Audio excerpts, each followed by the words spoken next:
మరి కేసు దొంగి కేసులు అన్ని ఉన్నాయి. అన్ని మీ పేరు పెట్టేసి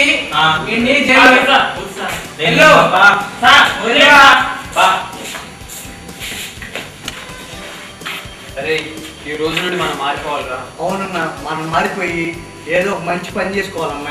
వదిలేసి ఎప్పుడు దాకా ఇలా తప్పు పని చేస్తాం? అవునమ్మా, ఈ రోజు నుంచి మనం మాత్రమే కాక మనం పక్కన దొంగతనం చేసిన తప్పు చేసిన వాళ్ళని వదిలిపెట్టకుండా మనం ఏదో ఒకటి చేసి వాళ్ళ మార్చడం లేకపోతే చట్టానికి పట్టించడం చేయాలన్నా.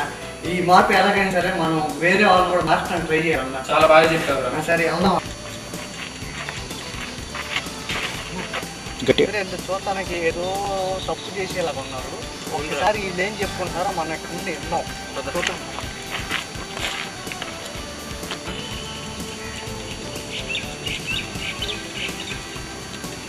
ఏం తమ్ముడు, ఏమైంది ఎంత డల్గున్నా? ఏంటి విషయం? ఏంటి బాగున్నావా? ఏంటి ఎంత డల్గున్నావు? ఏంటి చెప్పు తమ్ముడు, ఏంటిరా నీ ప్రాబ్లం ఏంటి? ఎంత డల్గున్నావు ఏంటి? నీకు నువ్వు డల్గా ఉండడానికి కారణం ఏంటి? చెప్పు తమ్ముడు. ఏంటి నువ్వు చదువుకున్నావు కదా, నీకు ఉద్యోగం రాలేదా? నాది అదే ప్రాబ్లం తమ్ముడు. చదువుకున్నాము, ఉద్యోగాలు రావట్లేదు, ఏం చేయాలో అర్థం కావట్లేదు. సరే తమ్ముడు, మనం ఇప్పుడు నుంచి డబ్బు సంపాదిద్దాం. కానీ మన రాష్ట్రంలో ఉన్న మేజర్ ప్రాబ్లం ఏంటి చెప్పు తమ్ముడు. రాజధాని కోసం అందరు డబ్బులు విరాళంగా కలెక్ట్ చేస్తున్నారు. అవును తమ్ముడు, నిజం చెప్పారు నువ్వు. అందరు కలెక్ట్ చేస్తున్నారు. సరే నువ్వు ప్లాన్ చెప్తే చేద్దామా? ఏంటన్నది?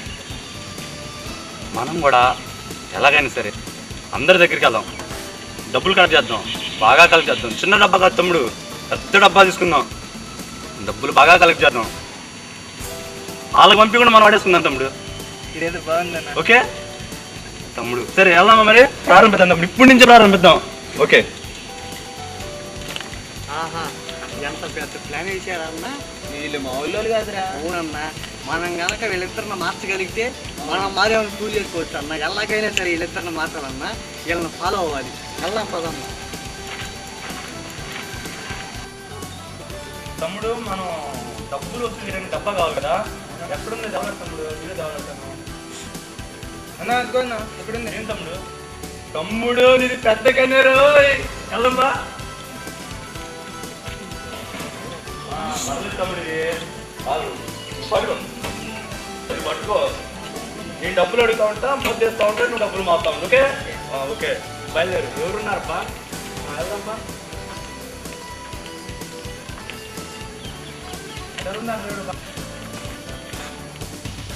ఎట్లున్నారు? ఇద్దరిని అడిగి ఎంతో కొంత మనం కలెక్ట్ చేద్దాం. ఓకే వెళ్దాంపా. సార్ సార్, మన ఆంధ్రప్రదేశ్ రాజధాని కోసం విరాళాలు కలెక్ట్ చేస్తున్నాం సార్. కొంచెం వీళ్ళు ఎంతో కొంత ధైర్యం చేయండి సార్. లేదురా, నా దగ్గర అయితే లేవు, వీటిని అడగండి సార్. వీళ్ళన్నా ఏంటి సార్? ముందు అడిగాక అది ఈ ట్యాంకీ కదా, అది ఆడం చూసే ట్యాంకీ, అది తెచ్చుకో. పెద్దది వాటర్ ట్యాంక్ నిన్న వేస్తాడు. అంటే సార్ దాన్ని మొయ్యలేం సార్, లేదంటే దాన్ని తీసుకొచ్చేవాళ్ళండి. ముందు అడిగిన ఎందుకు అడిగావు? నేను హ్యాపీగా ఆడిని ఎవరైనా ఆడి దగ్గర తీసుకుని వెళ్ళిపోయాడు. ఇద్దరేస్తే మన రాజధాని సారీ మన ఆంధ్రప్రదేశ్ బాగుపడింది సార్. ఆంధ్రప్రదేశ్ బాగుపడింది. అవును సార్. నువ్వు బాగుపడితే ఆంధ్రప్రదేశ్ సరికి చెప్పు సార్. మాకు రూపాయి కూడా తీసుకోండి సార్, నిజం సార్. దీని మీద ఒకటి సార్, మొత్తం ఆంధ్రప్రదేశ్ సార్. ఎంత ఉంటాయి ఇప్పుడు? వీళ్ళు చూస్తే పెద్దవాళ్ళు లాగున్నారు. ఎంతో కొంత అంటే ఒక 10,000 అయింది సార్, సరిపోతుంది. ఏంటి డబ్బులా? ఏంటికిలా 10,000? ఏంద్రా 10,000? పెద్ద మనుషులు సార్. సరే నేను కొంత ఇస్తా కానీ నాకు కొన్ని కోరికలు ఉన్నాయ్యా. నేను చెప్పండి సార్, తెలుస్తాను. ఏంటంటే ఒక 20 అడుగులు బ్యానర్ కట్టాలి. ఎందుకంటే రాజధాని కోసం విరాళం ఇచ్చిన ప్రథమ దాత అనే పెద్ద 20 అడుగులు కట్అవుట్ ఉండాలి. ఎంత సార్? నేను చెప్తా ఉండు, ఆవేశపడతావు ఎందుకు? రింగ్ రోడ్ ఒకటి వేపియాలి మా ఇంటి పక్కనే. రింగ్ రోడ్ పక్కనే, దూరం కూడా కాదు. దూరం కూడా కాదు, రేట్లు పెరుగుతాయి. చెప్పండి సార్, చెప్పండి. ఒకటి ఫ్లైఓవర్ వేపియాలన్నమాట. ఫ్లైఓవర్ ఒకటి. ఫ్లైఓవరే అంటే మనుషులు నడిచేదా, బస్సులు నడిచేదా? ఏదైనా పర్లా. ఎయిర్పోర్ట్, రింగ్ రోడ్డు అవన్నీ చేపించామనుకో. Ring road, flyover, 25 feet banner. నేను 6 రూపాయలు ఇస్తా. నాలుగే నేను అడిగిన కోరికలు. ఇంక 2 రూపాయలు అంటే నువ్వు ఏది కావాలంటే అది చేసుకో సార్. నేను చెప్తాను సార్, మీకు ఏం చేయాలి చెప్పు. ఇప్పుడు మన హైదరాబాద్ ఉంది సార్, ఉంది. తెలంగాణ రాజధాని ఉంది. దానికి హుసేన్ సార్ తెలుసా మీకు? హుసేన్ సాగర్ ఉంది. అందులో బుద్ధుడి విగ్రహం తెలుసా? మేబీ చూసి ఉండొచ్చులే చెప్పు. అంత పెద్ద విగ్రహం కట్టేస్తాను సార్ మీకు గుంటూరులో, ఆహా, రాజధానిలో. 6 రూపాయలకే ఆ. ఎంత ఆఫర్ ఇచ్చాను. ఎయిర్పోర్ట్ అంటే మీ ఇంటి పక్కన అంటే కష్టంగానే మీ ఇంటి ఎదురు పెట్టిమంటారా? ఇట్టేది పెట్టిండి. ఓకే, ఫ్లైఓవర్ మీ ఇంటి చుట్టూ పెట్టేస్తాను సార్. పెట్టిండి. మీరు ఇచ్చే 6 రూపాయలకి రింగ్ రోడ్డు, ఫ్లైఓవర్, ఫ్లెక్సీ. మర్చిపోయి ఫ్లెక్సీ కాదు, 20 అడుగులు ఫ్లెక్సీ కూడా కాదు, 30 అడుగులైనా పర్లా, ఇబ్బంది లేదు. పాలరాజు విగ్రహం పెట్టేస్తాను సార్. పెట్టి అనవసరంగా 6 రూపాయలు ఎక్కువ ఇస్తున్నాను, ఎక్స్ట్రా చెబుతున్నాను. 3 రూపాయలు చాలే. అవునా? లేవు 3 రూపాయలు. ఇన్ని కోరికలా ఏం మాట్లాడుతున్నారు వీళ్ళు? మాకొద్దు, మీ విరాళాలు వద్దు. మీరు తమ్ముడు మనిద్దరం ఇంకో జాబ్ ఎత్తుకుందాం పారా. ఏంట్రా ఇచ్చేది మనకి విరాళాలు? బొమ్మడికి మారిపోయారన్న, లేకపోతే విరాళాలంట సొంతంగా వాడుకుంటారా? అది అనుకున్న ఒక్క పని కూడా సక్సెస్ అవ్వలేదురా. ఇంకో పని ఏదైనా ఎత్తుకుంటే బాగుండు అనిపిస్తుంది. ఏమని చేద్దాం తమ్ముడు? ఇంకా సింపుల్ గా డబ్బులు సంపాదించే పని అంటే తమ్ముడు కష్టమేరా. సింపుల్. అవును తమ్ముడు, నాకు గుర్తొచ్చింది. ఆర్ఎంపీ డాక్టర్లకి వెళ్ళిపోయి హాస్పిటల్ ఒకటి పెట్టేసి రోగాలంటూ వచ్చిన ప్రతి ఒక్కడి దగ్గర ఎంత దొరికితే అంత లాగేద్దామా తమ్ముడు? అంతకంటే మంచి వేరేది లేదు రోయ్. మర్చిపోయాను, మనకి కావాలంటే మెడిసిన్స్. మెడిసిన్స్ ఏముంది తమ్ముడు, మన రాత్రాలు తెచ్చుకుంటారు. ఏదో ఒకటి రూమ్ తేలడం మాకు. సరే, 7వ సైడ్ రూమ్ తేలాడుకుందా లేప్ప.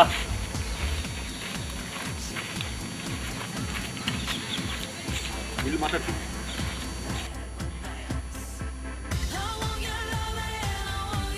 మనం క్లినిక్ పెట్టడానికి ఈ సెటప్ ఏదో బాగుంది తమ్ముడు. మనం అరేంజ్ చేసుకునే పని కూడా లేకపోతే మొత్తం ఏమన్నారా? వెళ్ళిపోదామా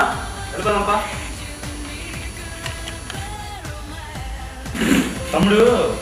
చెప్పనా, క్లినిక్ పెట్టాం కదా, ఇప్పుడు ఏం చేద్దాం? నేను డాక్టర్ని, నువ్వు కంపౌండర్. గుర్తుందా? లేరా, కూర్చో చెప్తా. ఏంటిది? అది తర్వాత కొడుకు వచ్చిన నా పేషెంట్స్ అన్న దాని మీద కొడుకు పెట్టింది. ఎందుకంటే కంగారు నీకు? అవును, నేను డాక్టర్ని, నువ్వు కంపౌండర్. అందుకని పేషెంట్స్ ఎవరు వచ్చారు చూసారా? పద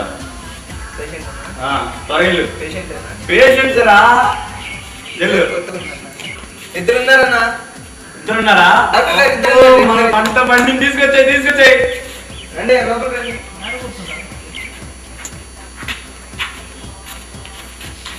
ఇప్పుడు పంట బండిని పేషెంట్ కూర్చోండి. సార్ తమ్ముడు సార్ మీ ప్రాబ్లం ఏంటి చెప్పండి సార్. ఇప్పుడు ప్రాబ్లం అంటే ఏం లేదండి. Hello, graduate sir. నా పేరు Ramu, MBBS, FRCS, made in Canada sir. Made in Canada. వీడు నా శిష్యుడు, కంప్యూటర్ సార్. నా పక్కన చేశాడు, కాకపోతే చదువు రాక. సార్ నేను మేడ్ ఇన్ కెనడా సార్. గుర్తుందా? Made in Canada.